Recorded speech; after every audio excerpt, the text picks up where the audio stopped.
जगद्गुरु तुकोबाराय सांगतात, सत्य साच खरे नाम विठोबाचे भरे, येणे तुटती बंधने उभय लोकी कीर्ती जेणे. आणि असं हे सत्य आहे, साच आहे आणि खरं असणारं साधन, सर्वांना करता येण्याजोगं अत्यंत सुलभ असं हे भगवंताचं नामचिंतन. हे साधन आपल्याला आता कळालं.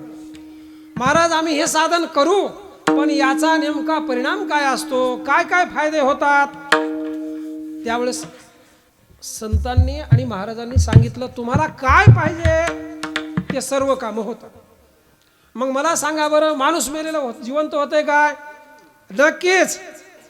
एक दृष्टांत सांगतो, लक्षात येईल तुम्हाला. विठाला विठाला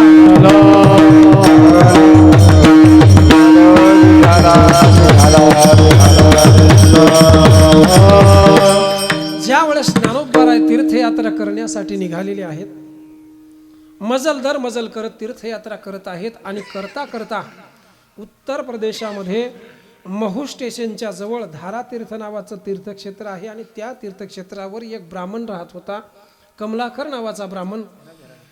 आणि दोघं पती पत्नी अत्यंत भाविक श्रद्धाळू, परमार्थामध्ये मनोभावे भगवंताची भक्ती करणारे होते. त्यांना एक गोपाळ नावाचा मुलगा होता.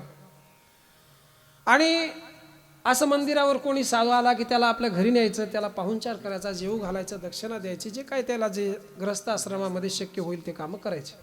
एके दिवशी ज्यावेळेस हे सर्व भावंड, ज्ञानोबाराय, निवृत्तीनाथ, हे सर्व नामदेवराय, तीर्थयात्रेला गेलेली सर्व मंडळी ज्यावेळेस त्या गावामध्ये गेले, त्या कमलाकर ब्राह्मणाला वाटलं आपल्यासुद्धा घरी न्यावं आणि यांना काहीतरी आपल्या पद्धतीनं भोजन घालावं. या उद्देशानं ज्ञानोबाराय आदी करून सर्व संत मंडळींना त्या कमलाकर ब्राह्मणानं घरी नेलं. आणि घरी नेल्याच्या नंतर मालकीनला सांगितलं, ह्या सर्व संतांना आपल्याला यथेच्छ अशा प्रकारचं भोजन घालायचं आहे, स्वयंपाकाला लाग आणि चांगल्या प्रकारचा स्वयंपाक कर, काही वेळानं आपण यांना भोजन घालू. ठीक आहे म्हणून त्या मालकीनं सुद्धा स्वयंपाक सुरू केला. घरामध्ये बारीक सारीक काम माणूस लेकराला सांगते त्या पद्धतीनं लहान लेकरू बाळ गोपाळ, त्या गोपाळाला सांगितलं, बाळा आता मी लगेच स्वयंपाकाला लागत आहे, फक्त जाळण्यासाठी दारामध्ये आपल्या घराच्या जवळच एक आपण ते काय हुडवा म्हणतो पहा, गौऱ्या वगैरे असतात जाळण्यासाठी, त्याला काय परिसरात हुडवाच म्हणतात ना, हा, त्या हुडव्यामध्ये गौऱ्या आहेत आणि त्या गौऱ्या जराशा घेऊन आपण काय करू, तू आणून ठेव या चुलीच्या जवळ, मी बाकीचं सर्व भाजीचं याचं स्वयंपाकाचं साहित्य करते. असं म्हटल्याच्या नंतर त्या गोपाळानं ठीक आहे म्हणला आणि निघाला. ज्या ठिकाणी तो हुडवा होता, अडचणीची जागा होती, ते काही जळाऊ लाकडं वगैरे परिसरात तिथं ठेवलेले होते. तो बिचारा एकटाच असल्यामुळं ते साहित्य घेऊन यायला गेला. योग असा, हुडयामध्ये शक्यतोवर काय असतात, सापा असतात, त्याला त्या ठिकाणी सछिद्र जागा असते, इकडं तिकडं मधामध्ये लपून बसायला जागा असते. तिथं भला मोठा संगीन 10चा आकडा असलेला नाग त्याच्यामध्ये होता. यानं हात घालणं आणि नागानं दंश करणं एकच झालं. त्या ठिकाणी नागाचा त्या ठिकाणी दंश झाल्याबरोबर ओरडतच गोपाळ या ठिकाणी घराकडे आला. आई पाहते, आई मला साप चावला ग. पाहते रक्तबंबाळ झालेला हात आहे आणि काही वेळामध्येच तोंडाला पांढरा शुभ्र फेस येतो, हातपाय खोरतो. फक्त 1 ते 2 मिनिटाच्या आत तो गोपाळ निश्चेष्ट होऊन पडतो, गतप्राण होतो. मला सांगा, घरी संत मंडळी बाजूला बसवलेली आहेत, घरामध्ये त्यांना पाहुणचारासाठी आणलेलं आहे, भोजन घालायचं आहे, आणि अशा अवस्थेमध्ये स्वतःच्या पोटचा मुलगा या ठिकाणी गोपाळ मृत्युमुखी पडलेला आहे. आणि अशा त्या गोपाळाला नेमका आता त्याचं की दहनविधी करावं, त्या दुःखामधून बाहेर निघावं का संताला जेवू घालावं. मला सांगा, संत मंडळी ज्यावेळेस घरी येत असतात ते देवापेक्षाही मोठे असतात. आणि माणूस गेलेला तर जातच असतो हो, मडे झाकून करावी पेरणी, ज्ञान तुकोबाराने सुद्धा सांगितलेलं आहे. म्हणून कशाला महत्व द्यावं, तर आज आपल्या घरी संत आलेले आहेत आणि संत जण विनमुख गेले, एकही घास न खाता जर घरून गेले तर ते महादोष लागल. म्हणून ते हे सर्व दुःख आपण नंतर साजरं करू म्हणले, आता काही नाही. त्या गोपाळाला घेतलं आणि मध्ये घरामध्ये झोपवलं आणि झाकून ठेवलं. स्वयंपाक करत असताना त्याच्या लहानपणापासूनच्या खोड्या, त्याचे गुण अंतःकरणामध्ये उचंबळे भरून येतात. रडायला सुद्धा अधिकार नाही, मोठ्यानं रडावतं. घरामध्ये संत बसलेले आहेत आणि अशा अवस्थेमध्ये त्याच्या आईनं स्वयंपाक केला. कसं तरी काळजावर दगड ठेवून स्वयंपाक केला आणि मालकाला सांगितलं, मालक आपल्याला हे दुःख अशा मालकाला कल्पना दिली, अशी घटना घडली. ते म्हणले काळजी करू नको, आता जे व्हायची ती घटना घडली आहे, फक्त एकदा संतांना बाहेर काढून दिलं की बाकी आपण पाहू. कोणाला गावात कल्पना नाही, सांगितलं सुद्धा नाही, घरामध्ये बाळाला झोपवलेला आहे आणि मालकाला सांगितलं स्वयंपाक तयार आहे. सर्व संतांना आसनं घाला, आसनं घातली, पाहुणचारासाठी त्या ठिकाणी पूजाविधी झाली आणि जेवायला बसा म्हणल्याच्या नंतर मुक्ताबाईनं सांगितलं घरचे यजमान सुद्धा जेवायला पाहिजे आणि त्यांनी संकल्प सोडला, मग मात्र हे सर्व संत मंडळी जेवू घातल्याचं पुण्य लागत असतं. तुम्ही सुद्धा आमच्या सोबतच जेवायला बसा. नाही नाही नाही, तुम्ही जेवून घ्या, काही सांगू नका, तुम्ही जेवायला बसा. मालकाला आग्रहानं जेवायला बसवलं मुक्ताबाईनं आणि म्हणले आपला बाळ तो इकडे तिकडे हिंडू लागला, त्याला सुद्धा बोलवा ना. नाही म्हणले तो खोडकर आहे, इकडे तिकडे कुठेतरी मित्रासोबत खेळायला गेलाय, त्याला काही बोलवायची गरज नाही. नाही नाही, आज बोलवा म्हणले, बाकी एरी खेळू देतात. मुक्ताबाई हट्टाला पेटल्या. आईनं खूप समजूत घातली, तो येणार नाही, मित्राकडे खूप लांब गेलेला आहे, खूप सांगायला ऐकायला तयार नाही, मी जाते म्हणून स्वतः मुक्ताबाई बाहेर जातात आणि मोठ्यानं 3 हाका मारतात, गोपाळा, अरे गोपाळा. ज्या वेळेस हाक मारली, 3री हाक मारल्याबरोबर सर्पदंश झालेला गोपाळ निचेष्ट पडला, प्राण निघून गेलेल्या शरीरामधून तो झाकून ठेवलेला जसा झोपेमधून उठावा त्या प्रकारे खडबडून उठला आणि मुक्ताबाईच्या दिशेनं धाव घेतली. सर्व आई वडिलांनी पाहिलं, काय चमत्कार आहे, फक्त आणि फक्त भगवंताच्या नामचिंतनामध्ये सेवेमध्ये राहिल्याचं हे पुण्य आहे. विठाला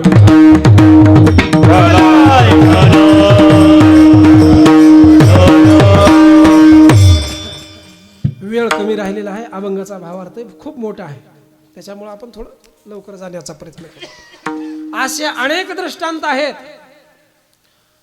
काशीराज नावाचा एक राजा होता, मेलेला माणूस उठवला याच्यात वाद नाही, जो स्त्री आहे पण त्याला पुरुष करायचा आहे, हे सुद्धा सामर्थ्य भगवंताच्या नामचिंतनामध्ये आहे. तुम्ही म्हणसाल तुम्ही करून दाखवता का?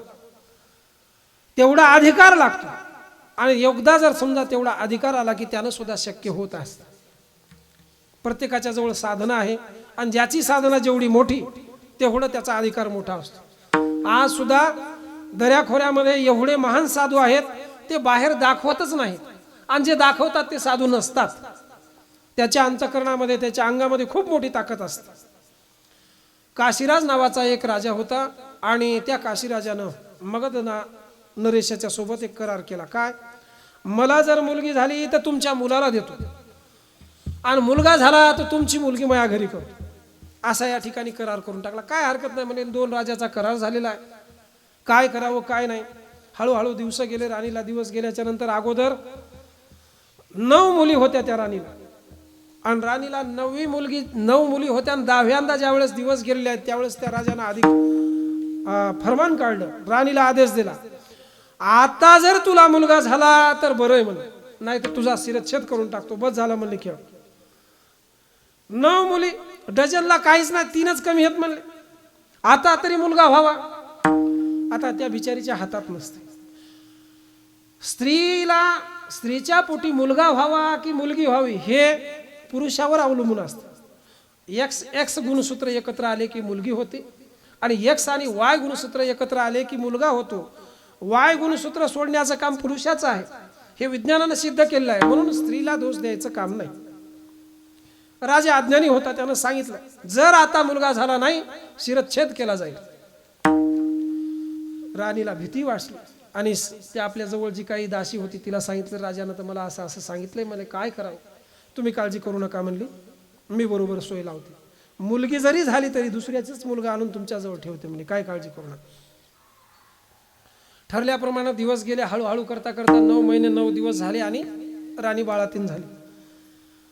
राणीला व्हायचं तेच झालं, मुलगीच झाली आणि मुलगी झाल्याच्या नंतर निरोप मात्र त्या दासीनं सांगितलं, राणी साहेब तुम्ही काळजीच करू नका, मी बरोबर सर्व हँडल करते, राजाला सांगा मुलगा झाला म्हणून सांगा, फक्त एकच करा, आताच या ग्रहामध्ये कोणी यायचं नाही, एकदा जातक कर्म पाहिलं की मग मात्र आपले सर्व कामं करता येते. मुलगा झाला म्हणून राजाला निरोप पाठवला गेला. राजानं सर्व आनंद राजवाड्यामध्ये सर्व इकडं तिकडं अन्न धान्य पैसा अडका गोरगरिबांना दान करायला सुरुवात केली. 2 दिवसाच्या नंतर ब्राह्मणाला बोलावलं गेलं आणि ब्राह्मणाला ज्यावेळेस त्या घरी बोलावलं त्यावेळेस राणीच्या दासीनं सांगितलं, महाराज तुम्हाला एक विनंती आहे. वास्तविक सर्व कथाभाग त्याला सांगितला खरा, मुलगीच झालेली आहे, फक्त तुम्हाला जिवंत राहायचं असेल आणि मला राणीला जर जीवन ठेवायचं असेल फक्त एकच करा, तुम्ही मी सांगतो तसंच त्याला या ठिकाणी भविष्य सांगा. 18 वर्षापर्यंत राजानं मुलाचं त्या तोंड पाहायचं नाही एवढं मात्र तुम्ही त्याला सांगून टाका. नंतर पाहिलं तरी चालेल, एकदा 18 वर्ष तर जगू द्या म्हणले लेकराला, बाकी नंतर पाहायला काय व्हायचं. ठीक आहे म्हणले, काय हरकत नाही. राणीला वाचवण्यासाठी या ठिकाणी एकोपा केला. राजाला सांगितलं मुलगा झालेला आहे, काय काळजी करू नका, सुंदर आहे, सर्व चांगला आहे, तुम्ही मात्र तोंड पाहायचं नाही. ठीक आहे, काय हरकत नाही, नसू द्या, 18 वर्षाच्या नंतर पाहता येईल. दिवसामागून दिवस जात राहिले. हळूहळू त्या लेकराला वाढवलं गेलं. मुलाचेच कपडे घालायचे, मुलासंगच खेळू द्यायचं, ठराविक राजवाड्यामध्येच खेळू द्यायचं, राजाच्या नजरेला पडू द्यायचं नाही. सर्व नियंत्रित वातावरणामध्ये तो मुलगा वाढला. करता करता दिवस झाले आणि 18 वर्षाचं ज्यावेळेस ती मुलगीच असणारी मुलाच्या रूपामध्ये कपडे घालून इकडं तिकडं वावरू लागली. राजानं सांगितलं, आपण त्या राजासोबत करार केलेला आहे, शब्द दिलेला आहे, आता मात्र मला त्या राजाची मुलगी करावी लागेल, आपल्या मुलासोबत त्याचा विवाह करावा लागेल. राजाला आमंत्रण पाठवलं, दोघांनी या ठिकाणी समेट घातला. तुमची मुलगी आमच्या मुलाला द्या असा शब्द सुद्धा झाला आणि लग्नाची तयारी झाली. आता काय करा. मी याच्यासाठी ही कथा सांगालो की भगवंताच्या नामचिंतनामध्ये काय ताकद असते. सर्व तयारी लागलेली आहे लग्नाची. त्याच्यानंतर सट्टा भरणं असेल, नवरदेव नवरीचे कपडे वगैरे सर्व तयारी झाली. आणि आता मात्र याच्या समोर जर नाही सांगितलं फार मोठा अपघात होईल आणि ते कोडं न सुटणारं होईल, म्हणून राणीनं राजाला एकांतात बोलावलं आणि सांगितलं, राजेसाहेब असं झालेलं आहे, तुम्ही आम्हाला जिवंत ठेवत नव्हत्या, त्या लेकराचा गुन्हा काय, त्या मालकीनाचा तरी राणीचा तरी गुन्हा काय, म्हणून आम्ही हे प्रकार केलेला आहे. राजाच्या डोक्यामध्ये चक्कर फिरायला लागली. रात त्या ठिकाणी अंधारे आले आणि खाली बसला. काय करावं. समोर राजाला शब्द दिला, लग्नाची तयारी झाली आणि अशा अवस्थेत आता सांगालीत की घरी मुलगी आहे, मुलीसोबतच लग्न, काय करावं. आणि अशा अवस्थेमध्ये राजा निश्चेष्ट पडलेला आहे. त्या मुलीनंच पाहिलं आपल्या घरचं वातावरण बिघडलंय, म्हणले आता आपल्याला काही अर्थ नाही. ही एकलीच बिचारी घोड्यावर बसते आणि जंगलाचा रस्ता धरते. जंगलाचा रस्ता धरून ज्यावेळेस जंगलामध्ये जात असते, तिकडून हे ज्ञानोबा आदी सर्व संत मंडळी येत असतात. आणि येत असताना वाटेमध्ये त्या राजवेशामध्ये असणारा जो काही मुलाच्या रूपात, मुलगीच आहे पण मुलाच्या रूपामध्ये कपडे घालून त्या घोड्यावर बसलेला आहे. पाहतात तर संत जवळून जातात, म्हणून दर्शन घ्यावं आणि आपला जीव विहिरीमध्ये संपवावा या उद्देशानं, आपला आत्महत्या करण्याच्या उद्देशानं तो राजपुत्र निघालेला आहे. ज्ञानोबारायचं दर्शन घेतलं आणि दर्शन घेतल्याच्या नंतर आशीर्वाद दिलेला आहे. आशीर्वाद देऊन सांगितलं, खिन्न अंतकरणानं उभा आहे, डोळ्यातून आसुरी आले, बाळा रडायला काय झालं. एवढ्या एकांत निर्जन वनामध्ये रस्त्यावर दुसरं बाजूला कोणी नाही, एकटं कुठं निघालास. महाराज ही शेवटची भेट, फक्त एक साधू संताचं दर्शन घ्यावं आणि जीवनाची या ठिकाणी शेवट करावं या उद्देशानं तुमचं दर्शन घेतलं. अरे रे असं का बोलतोस. मरण जो मागे गाढवाचे बाळ, तुकोबाराय सांगितलं, स्वतःहून मरायचंच नसते आणि जो मरतो तो काही शहाणा नसतो, मूर्ख असतो. त्यावेळेस त्यानं सर्व कथा सांगितली. आईचा दोष काही नाही, बापांना कशी या ठिकाणी आज्ञा दिली होती, सर्व कथा सांगितली. आणि मी वास्तविक मुलगा नसून मुलगीच आहे, माझ्या अंगामध्ये लग्न करण्याची ताकद नाही, कारण मुलीसोबतच मुलीचं लग्न काहीच होणार नाही. माझ्या आईला आणि वडिलाला त्रास होऊ नये ते माझ्या डोळ्यानं पाहणं शक्य नाही, म्हणून माझं जीवन यात्रा संपवायलो असं ज्ञानोबारायनं सांगितलं. ज्ञानोबारायला सांगितल्याच्या नंतर ज्ञानोबारायनं सांगितलं, ये बाळा जवळ ये. आणि पाठीवरून हात फिरवला. कोण म्हणतंय, कोण म्हणतंय तू मुलगी आहेस, मुलगा आहेस तू. असा शब्द तीनदा काढला आणि त्या क्षणामध्ये मुलगी असणारी ती राजकुमारी जी होती ती राजकुमाराच्या वेशामध्ये तो लगेच पुरुषाच्या रूपामध्ये परावर्तित झाली. याच क्षणानिमेष मात्र